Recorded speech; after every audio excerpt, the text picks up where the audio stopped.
I'm delighted that everybody is sort of speaking in the same sentence about workforce, jobs, and the ability of finally aiming reentry services in all the right trajectory. That's what I was talking about earlier, that just the fact that the various departments weren't talking to each other several years ago is absolutely astounding. And now that we finally have a coordinated focus, and that focus is coming together, begs the further question about how do we make it more effective.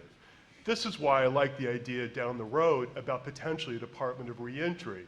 Because for all those people who fall through the cracks, for all those people who don't have the inspiration, motivation, who are too distressed or beleaguered, who are not going to be able to chase the resources or services that should be there, that's the population I worry about. And that's the population that is quite likely to, in order to repeat their offenses and continue to go down, the path that we don't want them to go down to.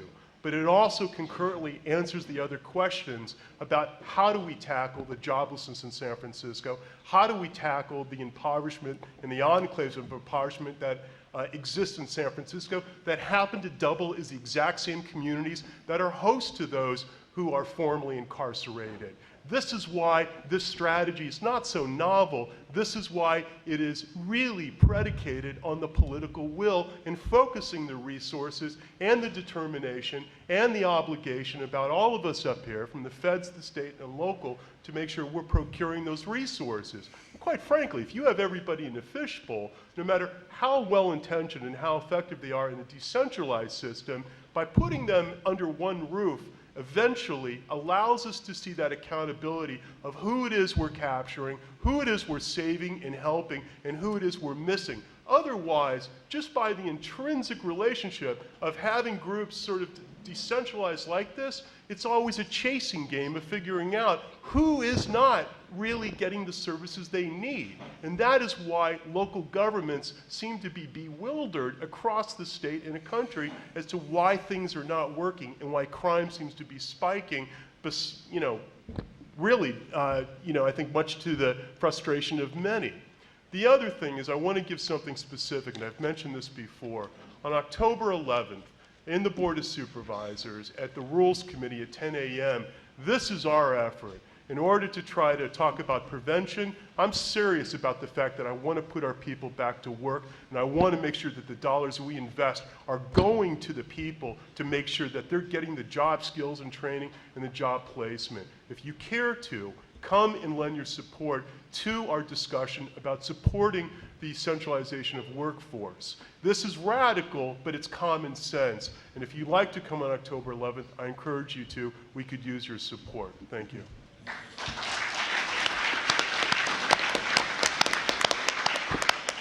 I'd like to ask one more question before we go to audience questions. Ex-offenders face enormous obstacles to reintegrating back into society, and one of the biggest obstacles is laws that prohibit the hiring of ex-felons.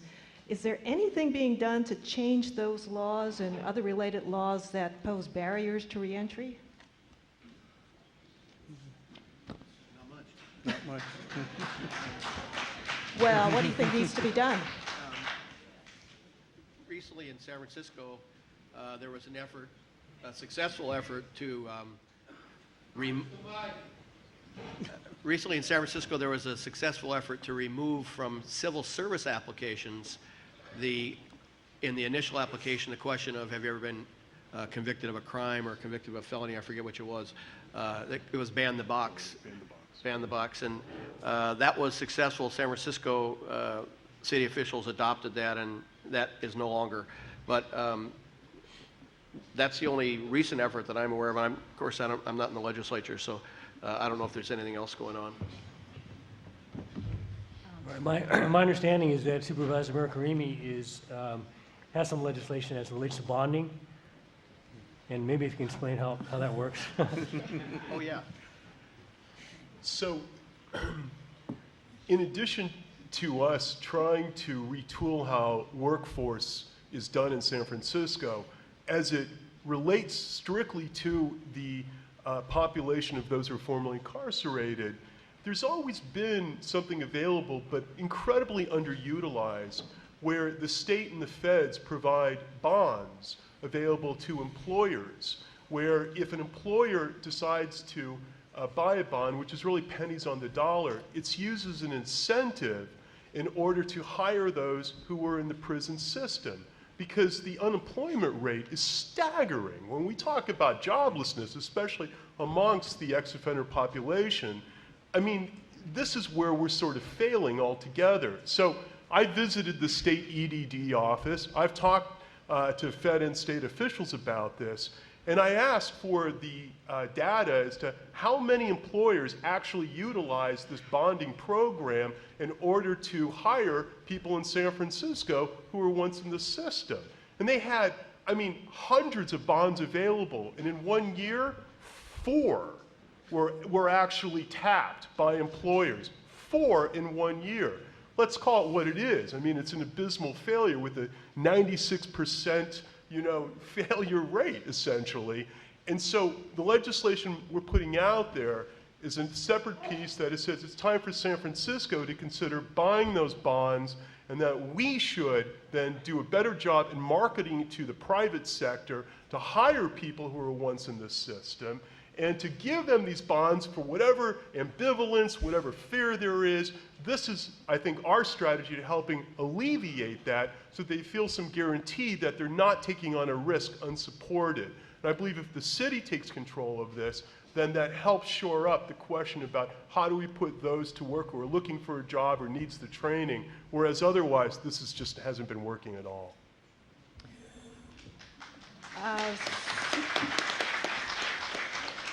Supervisor Mirkarimi, I have a kind of follow-up question. I live in the East Bay, so I'm aware of the city of Oakland taking affirmative measures to place ex-offenders in city jobs. Is San Francisco doing anything similar to that? Shoddily in some ways, but we are the largest employer, in the city and county. And I think the first important step was that we did ban the box, which now other cities are following our lead. And that's important because that's a psychological impediment and a hurdle for people who want to pursue a job, then get that application, don't want to fill it out because they feel that the stigma's already prevented them to. So that was an important barrier that we knocked down. Now, with the fact that we have congregated and focusing on this question about job skills and training, so goes the marketing of our departments to make sure we're reaching out and hiring people who were once in the system into city jobs. And that's exactly where we're going. Some of those largest departments, the Department of Human Services and Public Works and PUC, as well as the 9 other departments who do workforce, that we're trying to press upon that they actually add priority of hiring people who are formerly incarcerated. And that's what I meant about up until about 2 years ago. This has really been kind of a footnote discussion. Now it's a front burner discussion, and this is why we're pushing for this kind of programming in the various departments. Thank you. May I say something? Go ahead. As part of the U.S. probation, I actually sit at the Oakland Federal Building. I'm a San Francisco resident. So we have venue offices in San Jose, Oakland, and San Francisco. We have actually entered into a contract with an organization named AmericaWorks for Oakland because they passed Measure Y funds, and we have our offenders going for a 2-week training and are guaranteed employment after they do the 2-week training. So specifically with Oakland, they have that, and we've been able to tap into that. Where San Francisco to possibly have something like that, I know we would look at trying to get some kind of memorandum of understanding, a referral process that we can send our offenders to say, you do this 2-week training, you're going to have a job guaranteed right after that.